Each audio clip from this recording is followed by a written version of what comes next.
Welcome, ladies and gentlemen, to Autism Fridays with Christopher Cleveland. Welcome back to Autism Fridays with Christopher Cleveland. As ever, I'm your host, Christopher Cleveland. In local news, Grand County has taken the lead in the largest number of COVID-19 cases in southeast Utah, at 71 currently active cases as of recording this episode. For comparison, Carbon County is second highest with only 15. This brings Grand County's total case count to 829 in the jurisdiction, but never fear, as out of that number, 755 of those have made a recovery, and we still have only 24 hospitalizations and 3 deaths. While we are still a ways away from optimal numbers for completely reopening the county, we have nonetheless enacted one very simple but very important measure. In contrast to the rest of the state ending its mask mandate on April 10th, with exception to schools and similar public institutions, the county has been allowed to extend theirs to mid-June. This means that we not only join the state in the exceptions mentioned above, such as schools and requiring our teachers and students to wear masks within the buildings and whatnot, but we are also still required to wear masks whenever we know we're not going to keep 6 feet apart from people in the general public. That being said, restaurants and similar businesses are allowed to decide whether they will keep the protective measures they have thus far, thanks to the state ending the mandate in the rest of its bounds. Therefore, you could walk into City Market, Moab Diner, and others, and find people without masks, and it's perfectly legal within the state, even if it might not necessarily be legal within the county. Whether this has anything to do with the spike we had or not remains to be seen, though I wouldn't rule it out. And only time will tell if the mandate extension in the county will help it bring it to the kind of numbers needed to end the mandate before the official targeted deadline of mid-June.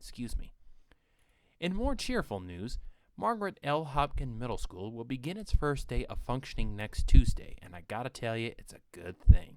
Before recording this episode, I had the honor of being able to go inside, and my goodness, it's large enough to easily keep the protective measures we've installed for COVID alive even after the pandemic is declared over. It will be an honor to continue my services in the education realm in the new building, though it will be unfortunate to see the middle school in which I was enrolled be deconstructed as a consequence. Coming up after the break, ways that we can empathize with the autistic members of our community through a constant line of questioning. And yes, for those wondering, this is the reason for the image of Socrates as this episode's icon and thumbnail. Thank you.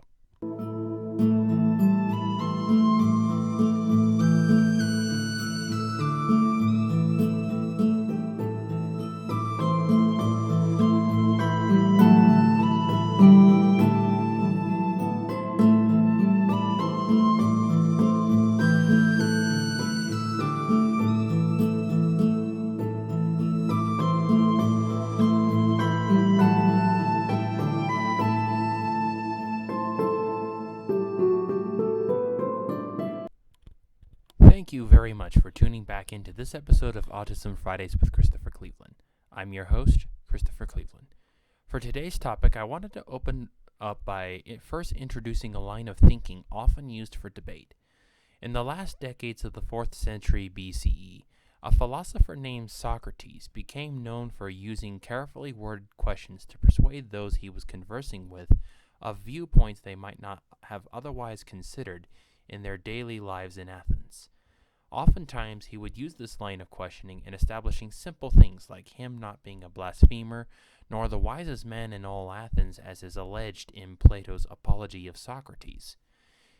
In other words, when the oracle, according to this passage, said he was the wisest man in Athens, he attempted to use this to disprove the oracle. But that's maybe just Plato's bias.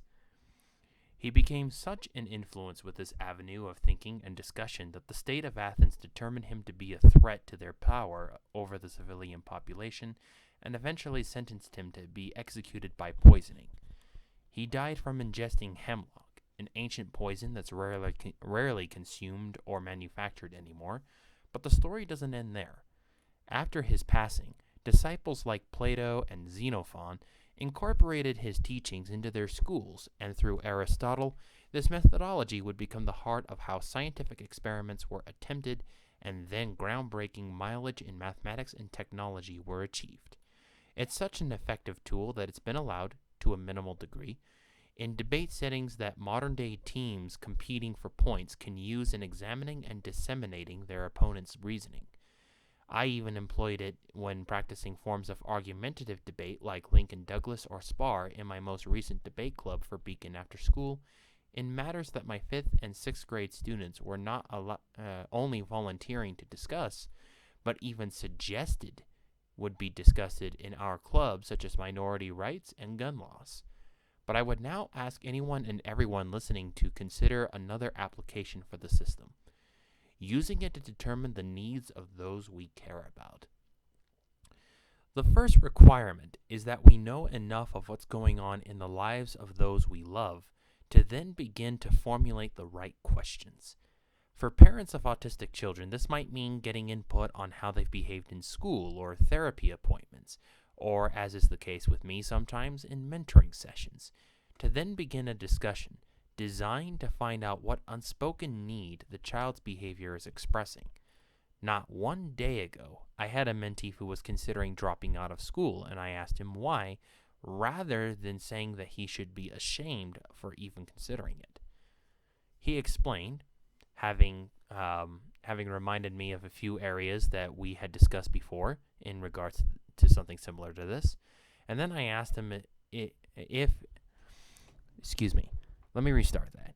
He explained, and then I asked him if he thought it would help him get what he wanted in life, then told him about what his alternative routes could be if he were to drop out, as well as an explanation of why these routes are often looked down upon in society, rather than outright shaming him for even considering this possibility, what with the mental and emotional baggage he's had within the past year. This combination of providing information on cultural views and questioning his needs not only helped me find out why he felt a certain way, it also helped him arrive to a conclusion that I wanted him to reach without me spelling it out to him in a very critical or harsh way. I have found that applying this kind of questioning from an immediately apparent desire to understand when we ask why they want to do something has done more to placate my more emotional mentees and students than anything else I could have ever been trained to do or trained to imagine myself doing as an educator. That's not to say that there isn't a value to the other techniques that a teacher can learn from acquiring their degree and licensure. What it does say is that the teacher hasn't been trained out of wanting to learn more and become, in a way, a student as the situation calls for it, once more.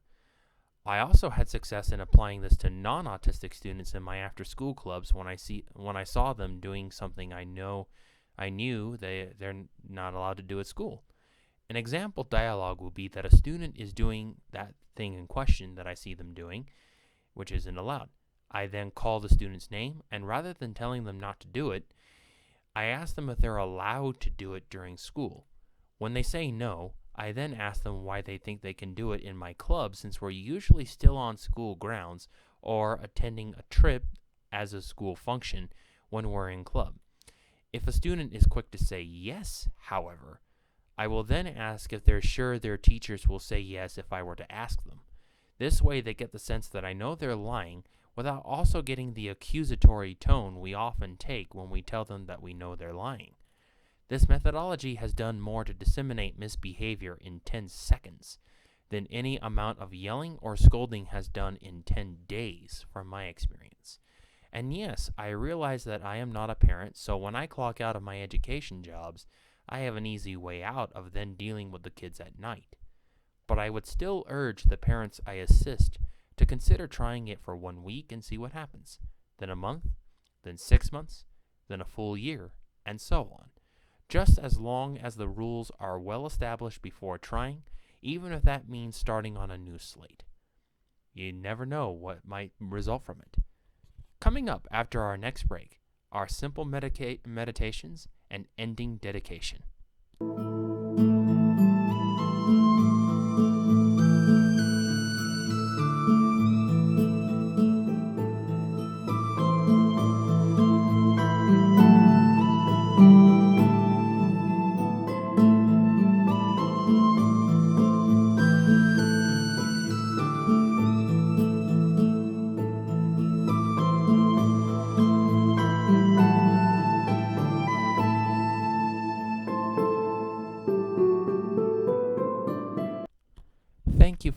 back into Autism Fridays with Christopher Cleveland. I'm your host, Christopher Cleveland. For our segment Simple Meditations, I wanted to introduce something special and powerful. In a martial art form I'm learning called Bagwajung, a form mastered by Jet Li and used in a couple of his older movies, by the way, you have to start with all your weight on a leg that is behind you, while another leg is extended fully out to the front. That means that if you're walking and you have one foot extended out in front of you, none of your weight is on it, while all the weight is on your back leg. This way you can easily raise the front leg into a kick if you have to. And for an easy time depicting this, we'll say that our front foot is our left and our back is our right. Apply all your weight onto your right leg with your left extended out as if you're preparing to tiptoe, but don't actually lift your foot while you're extending it out if you can. Once you have achieved the stance that you are most comfortable with, place your hands so that the side of your thumbs face your navel and your palms face the ground, and press firmly without straightening the elbows. You are in the first stance of the first eighth of the Bagwajung form, which takes its name from the mythical Chinese unicorn known as Qiling. This first stance is called pushing down the earth, and I think you can see why. However, where Bagwajung would then ask you to walk in a circle and always shift your weight to your back leg while doing so, I'm going to ask that you merely stand in one place while holding the pose. Oh, by the way, Bagwajung would also ask that as you do the stuff I mentioned, you're also facing the center of a circle you intend to walk with your upper body only the entire time. Anyway, stay in the standing pose I've described for as long as you can bear without pain, then switch legs and repeat. I recommend that you do this about 3 times for each side. Be sure to breathe deeply in and out while you do so. This way the belly fills up on the inhale and deflates on the exhale.